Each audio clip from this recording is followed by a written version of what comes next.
Yani bizim dinimizde kadınlar en aziz, en değerli bir varlık olarak kabul edilir. Bizim ölçümüz Kur'an'dır, sünnettir, Efendimiz Aleyhisselatü Vesselam'ın hayatıdır. Efendimiz Aleyhisselatü Vesselam'ın hayatına baktığımızda gerek kendisi ailesine karşı gerek diğer sahabelerinin hanımlarına karşı tavırlarına baktığımızda en ufak bir şiddet hadisesine rastlanmamıştır. Yani Efendimiz hiçbir hanımlarına en sert bir söz bile söylememiştir. Bu da bizim için temel bir ölçüdür. Yani bizde, dinimizde kadın ailenin temel direğidir. Hatta halkımız bunu yuvayı dişi kuş yapar diye bu şekilde ifade etmiştir. Ve kadınlar annedir. Yani fıtratı gereği temel vazifesi anneliktir ve evin iç işlerine bakar. Yani halkımız bunu dahiliye nazırı diye ifade eder ve bir yuvanın huzurlu, mesut olmasının temel sebebi hanımlardır. Ve hanım ne kadar bu şekilde asli vazifesine dönmüşse o ailede her zaman huzur olmuş, dirlik, düzenlik olmuştur. Ve Müslüman ailede kadın baş tacıdır. Yani devamlı saygı görür ve ona her zaman değer verilir. Bunun için ve bu şekilde hanımlarla evlenilmesi de teşvik edilmiştir. Dolayısıyla şiddet, yani kadına şiddet diye bir olay zaten İslam'da yoktur. Yani Batı'da bu yaygın şekilde eskiden beri, yani Orta Çağ'dan beri yaygın bir şekilde olan bir şey. Bu kadına hürriyet dedikleri şey aslında GDO'lu ürün gibi kadının fıtratını değiştirmektir. Yani kadının asli görevi evinde olmak, annelik yapmak iken bu işte kadına özgürlük denilerek kadınları dışarı çıkarıp onların gerçek manada hürriyetini zedelemiş ve onların huzurunu ortadan kaldırmışlardır. Kadını bir ticaret metaı olarak kullanıyor. Halbuki İslam'da kadın bir eşsiz bir mücevher gibi, yani her cihetten koruma altına alınmıştır kadın. Bütün haklarıyla, hukuklarıyla, yani İslam fıkhına baktığımızda kadının bütün hakları, mesela mihir vardır kadınlarda. Mihri muaccel vardır, mihri müeccel vardır. Evlilikte mesela kadına söz hakkı verilmiştir birinci derecede. Yani kadın istemezse istemediği kişiyle evlenmeye zorlanamaz. Yani her cihetten kadın koruma ve teminat altına alınmıştır. Miras hukukunda kadına mesela mirastan hisse verilmiştir. Ondan sonra ve kadın her zaman hürmet ve saygı görmüştür. Mekke toplumuna baktığımızda Mekke müşrikleri kız çocuklarını bile diri diri toprağa gömerken Efendimiz Aleyhisselatü Vesselam kız çocuklarını omuzlarında taşıyordu Efendimiz Aleyhisselatü Vesselam. Hatta sokakta, cemiyette, insanların içerisinde onları kucağına alıyor, seviyordu.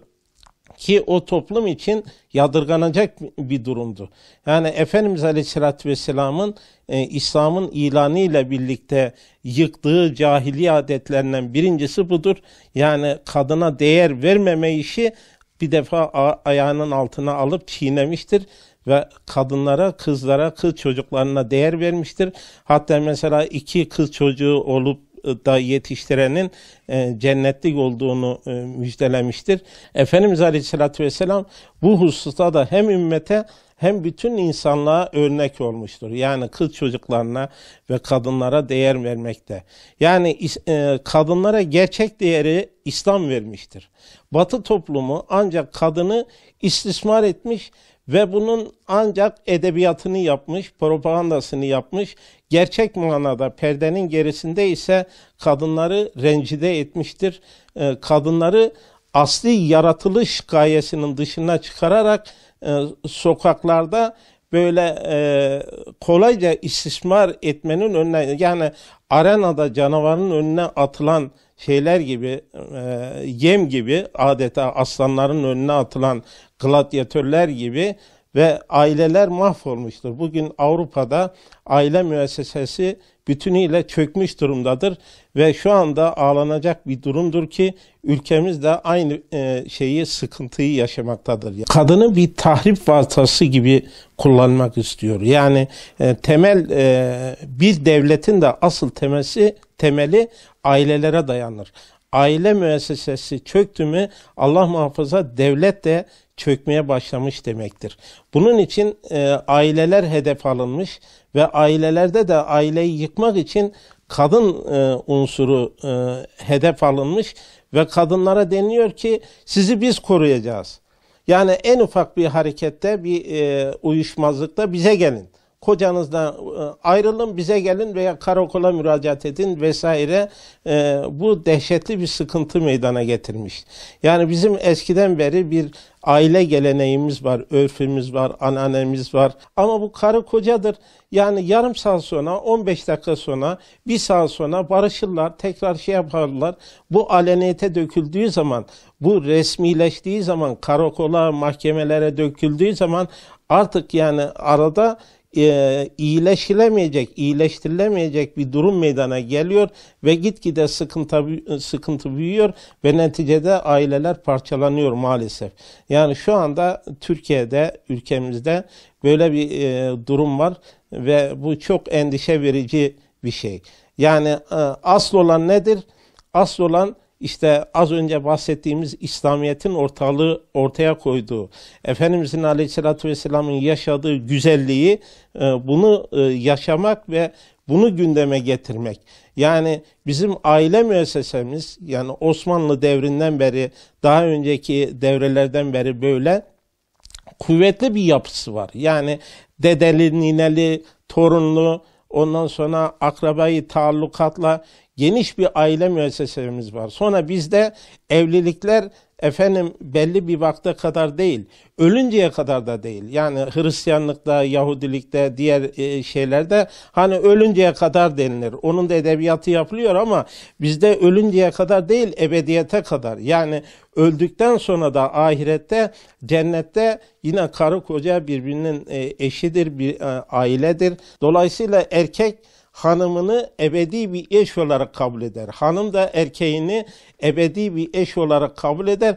Dolayısıyla bu dünyadaki ufak tefek tatsızlıklarla bozulmazdı bizim ailelerimiz. Ama şimdi sanki ondan sonra üflesen yıkılacak hale getirildi.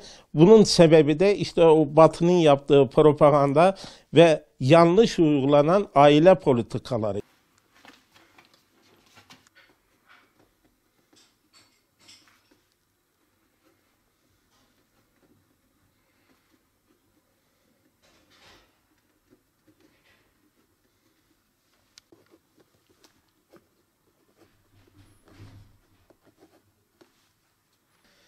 Evet.